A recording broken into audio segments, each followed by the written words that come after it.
This opening screen is just a trinket that I started working on when I was at University of Michigan through my doctoral program. And there were so many people that impacted my lives that I decided I would just get autographs. So anyway, that's what that was. And it'll help me tell a little bit about the story of where I've gone the last 5 years. Okay, on the right is Dr. Patricia Van Hook. Patricia Van Hook did not keep this a secret for me. She is one to nominate you, get you out there, and very gently nudge you in a positive direction. So she is the PI of the grant that has been my entire focus for the last 2 years. So thank you very much, Patty. I really do appreciate you. You are an excellent role model. And then at the top, I've got some family and friends there. I think you recognize Dr. Phyllis Thompson. And I just want to say how important the Women's Studies Steering Committee has been, and Women's Studies in general, coursework, everyone, the faculty has been fabulous. And I really do appreciate you all nominating me, Patty, and then electing me for the Women's Studies. I appreciate that. There are also some colleagues from Women Matter, Nikki Carter and Ruth Taylor Reed, and then my daughter with the red hair and her husband. So I've got a few more photos to show with family. So I've been a nurse for a really long time. And I've actually been teaching for a really long time too. So I kind of put my career on the left and my interpersonal family journey on the right. I was in Georgia, grew up in Atlanta, finished my bachelor's degree. I was actually a chemistry major till I changed to nursing.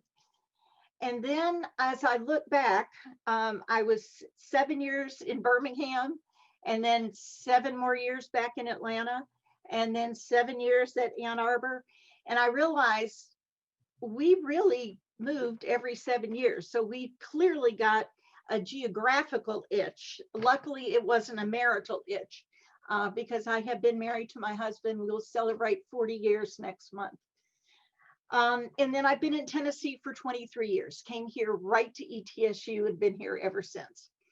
So I got my master's in Birmingham, and the focus there was very much clinical.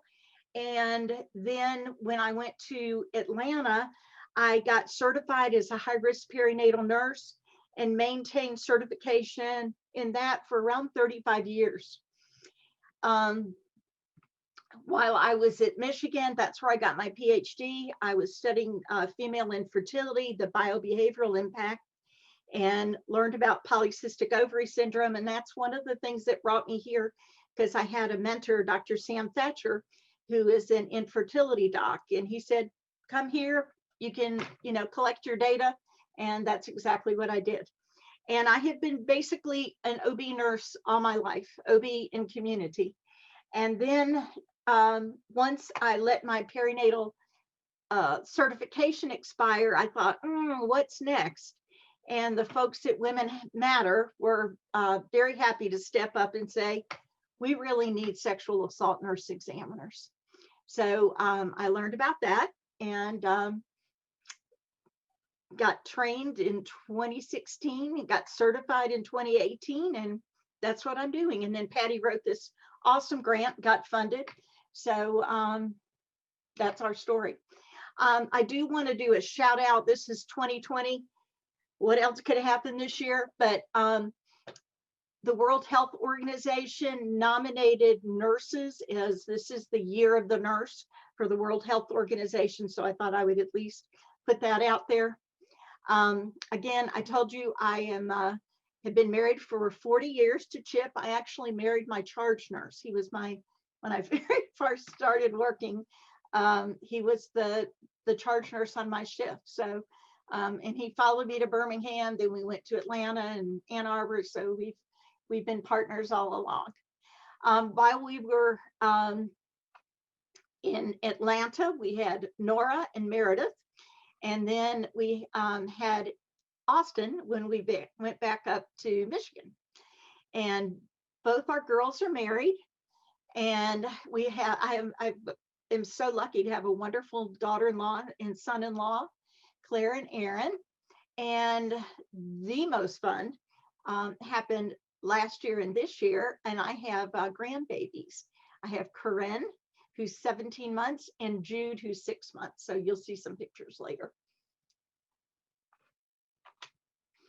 Okay, so I'm going to talk to you about 3 things tonight.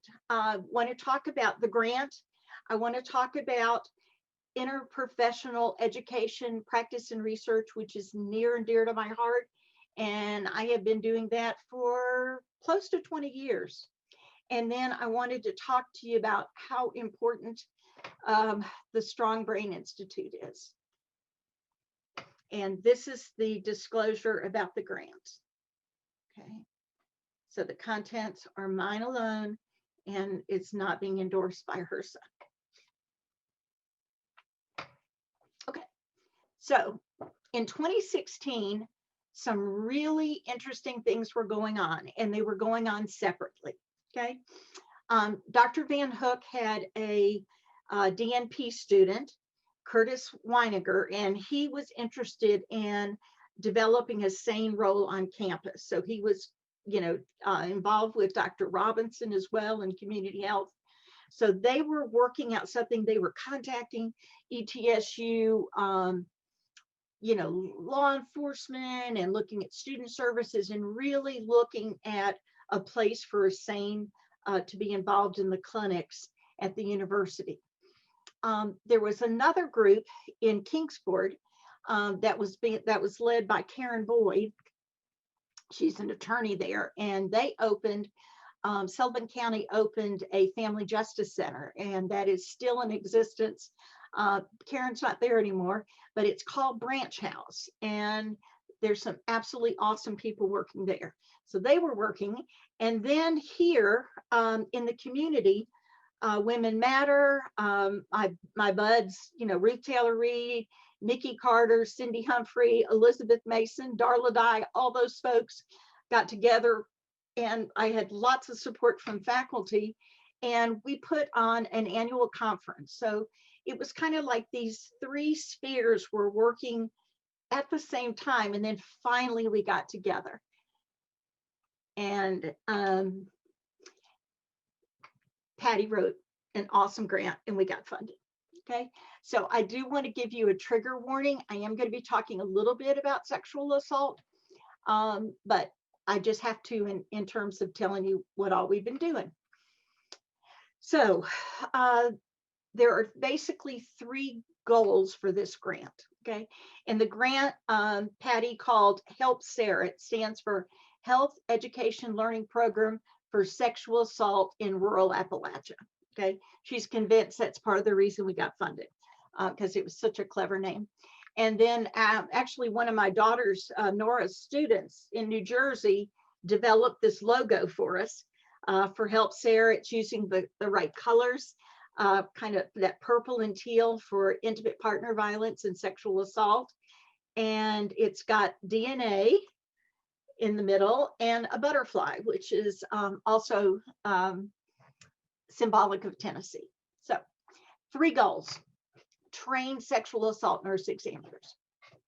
The way you do this is you give them a 40-hour didactic course, then you do some clinical, get them checked off, and then they can go forth and do exams.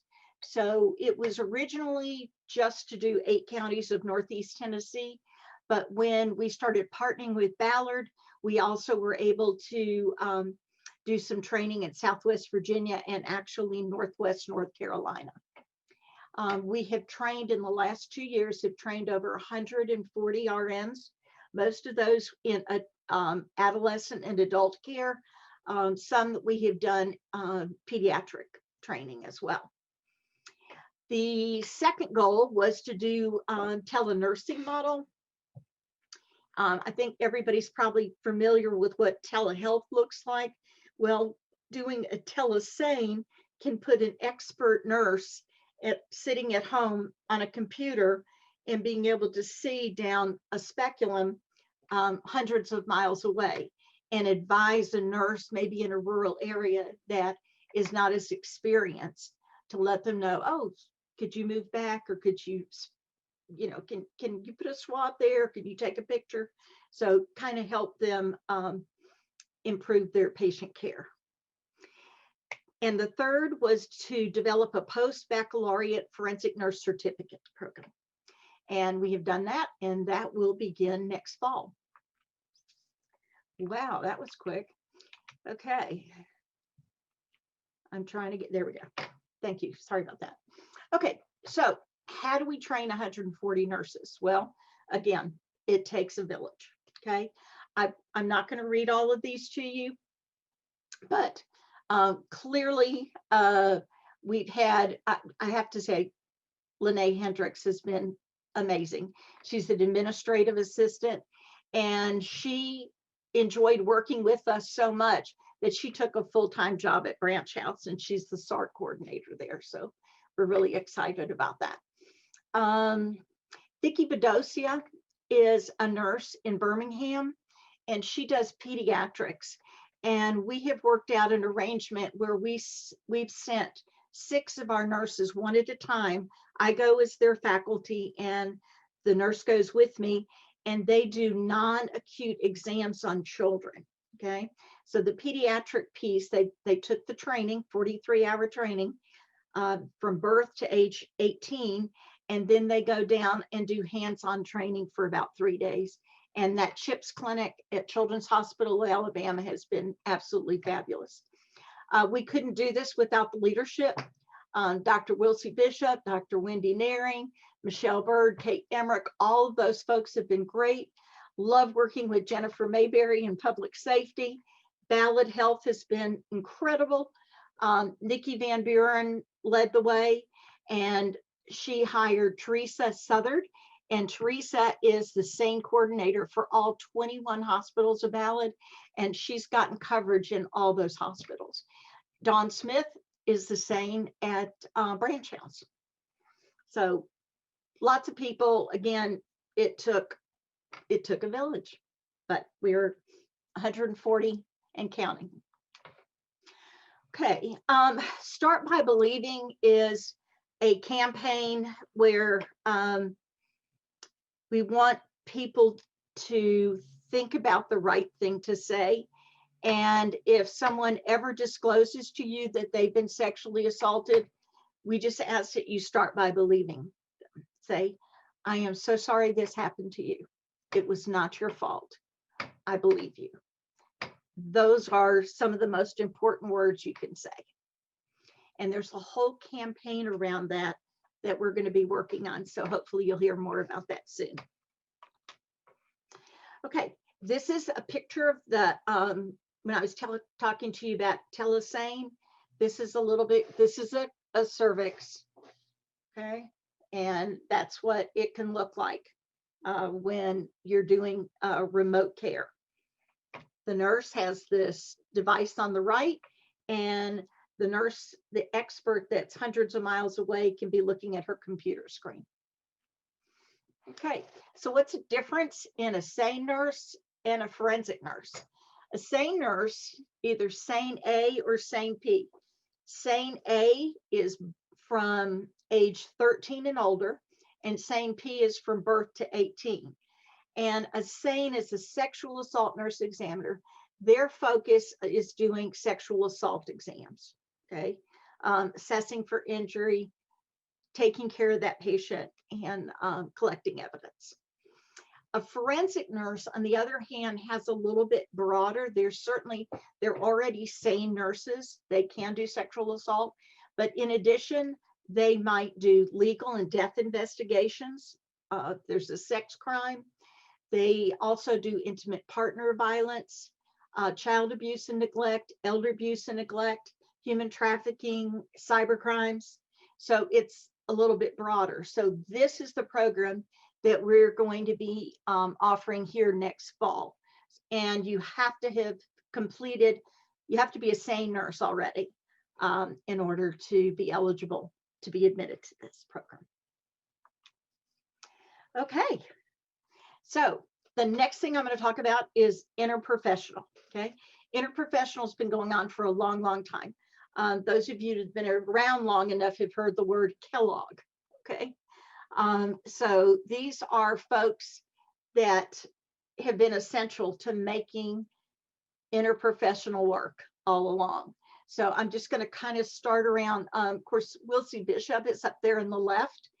And then across the top, those are some I taught in a rural research course for a number of years, and that's Tony DeLucia there. And we used to go into high schools, middle schools, and do health fairs for them. Here, they've brought some lungs in, so the kids love putting on gloves and checking out their lungs. And then down through the middle is Beth Bailey, Karen Scasina. Everybody would recognize Bruce Beringer, Sue Grover, Joe Florence, Katie Baker, Randy Byington, of course, Dr. Nearing, who's been extraordinarily supportive of the grant and of interprofessional care, and Tony DeLucia again. Okay, so this is kind of IPERC now, okay? That's Building 60. That is one of the first under one roof interprofessional buildings in the country. And these are the folks that we're working with now. Brian Cross, Jody Plaha, Carolyn Abercrombie, A.B. Johnson, Sandra Williams, Wendy Glenn, Rick Hess, Chad Fraley, Rich Campbell, Perry Butler, and her SPs. I cannot say enough about Perry Butler. She coordinates the standardized patients, and her standardized patients have been the patients that our students do exams on, okay? So they have their 40-hour training, and then they go to Building 60, and we have a patient there that's been trained to pretend they've been sexually assaulted, and they go through the exam and do a pelvic exam as well. So it's a fabulous opportunity, and really, really makes this program special. I'm so glad that we've been able to provide that. A little bit of a challenge during COVID, but we're working on that. We've come up with some very creative models. Okay, the next piece I want to talk about is ACEs. And in 2015, I was introduced to the concept of ACEs, which stands for Adverse Childhood Experiences. And these are things that happen to you before you're 18 years of age. And it could be a variety of things. Children that are exposed to neglect or abuse or violence. Things that happen in the family. You might have a member of the family with a mental health issue. A parent that's incarcerated, a parent that dies, substance use, variety of different issues. But you've got, they've got a score that you can do, so you can kind of count up how much exposure that a child's been has been exposed to. So I first learned about this with Becky Haas and Andy Clemens. And then, once we heard them present, I thought, wow. And I will tell you, in my 40 some odd years of nursing, learning about ACEs is the most important thing I have learned in 40 years that impacts my patients. So I always tease them and say I drank the Kool-Aid, but I am all in and have been in since 2015. So colleagues there, Julia Bernard, Megan Quinn, and Mira, they were involved with the grant that we were doing, and we trained all the new incoming healthcare providers during their very first semester of college. And then I want to do a shout out for Julia Dodd and Diana Moreland. They've been absolutely fabulous in promoting and practicing trauma-informed care. Julia has worked with Interprofessional, and I've been working with Diana through her perinatal program. So anyway, wonderful, wonderful partners. And this is most of the Strong Brain Institute. This is a program that Dr. Wally Dixon leads, and it's been going on since, I think, I'm going to say 2018. And these are the members, and I want you to see it is really interprofessional. We really have people from all across campus. Ballad Health has been supportive and put some money behind this, but none of this would have been possible without Dr. Brian Nolan. He's been very, very supportive. As soon as Wally talked to him, you know, he was on board right from the beginning. So these are the people I get to work with, and they are awesome. So what does the Brain Institute do? Okay, so what we're trying to do is build resistance. You know, kids that have had lots of things happen to them as children end up with elevated ACE scores. Well, what does that translate into? Toxic stress. And we know that toxic stress impacts brain structure, it impacts learning, and has lifetime consequences. So if you do nothing else, if you don't remember another thing I say, please go on YouTube, put in ACEs primer, and spend 5 minutes watching that. And I hope you'll drink the Kool-Aid too, because it is profound. We know that adults that have ACEs score of 6 or more die on average 20 years earlier than someone who doesn't. So there's lots of information, SAMHSA, CDC, there's plenty of information out there. Just Google ACEs. So there is a 5-year gift through Ballad Health that helped establish a Strong Brain Institute on the ETSU campus, and we've enlarged. We're reaching out to lots of other members, but again, Dr. Brian Nolan made that happen. The goal is to promote the awareness and empirical studies of ACEs, and to think about how toxic stress has adverse impacts and consequences on health, behaviors, life potential. So we think about some of the things that when folks are very stressed, they might engage in unhealthy behaviors, smoking, drinking, taking drugs.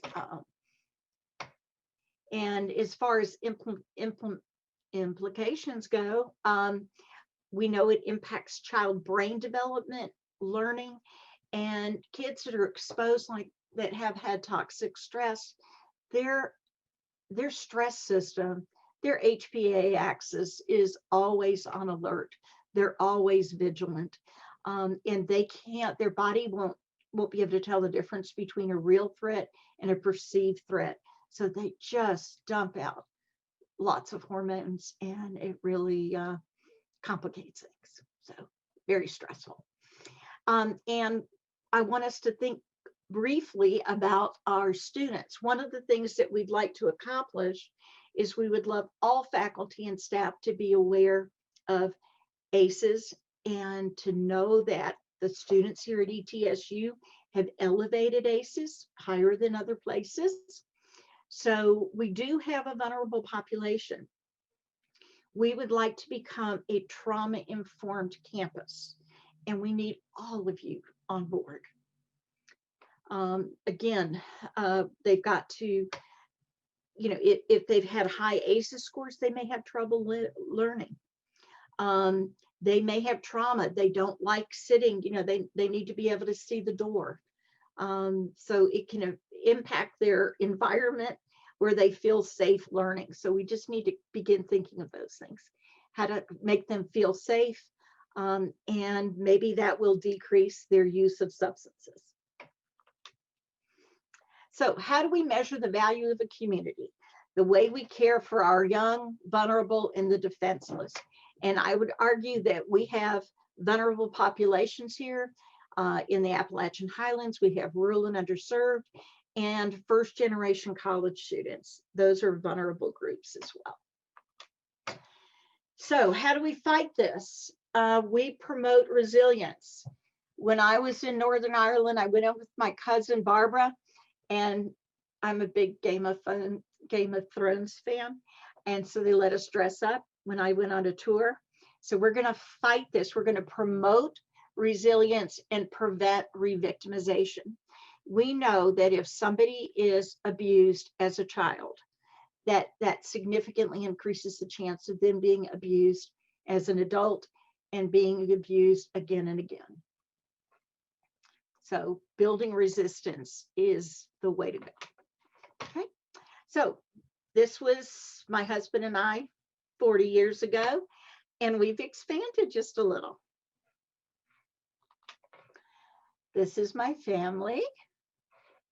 My oldest daughter on the right, my middle in the center, and my son on the left. And he is out in Oregon now. And this is a photo that has 3 Dr. McCooks: my father-in-law, my oldest daughter, Nora, and myself. And we like men that wear skirts. I guess you can tell here. So, you know, my initial picture had everybody in skirts. So just know there's men in skirts. And this is more family. Oh my God, those grandbabies, could eat them up. And this is the love of my life in the center, in a very happy place. We went to the Isle of Arran in Scotland, where his family's from. So he was very, very happy. And I have Corinne on the left, and I have little Jude on the right. And he is one happy little boy, and Corinne is actually downstairs waiting for me to get off. I hear her now. So this rocket called resilience, we can build it. If we can identify it, we can do something about it.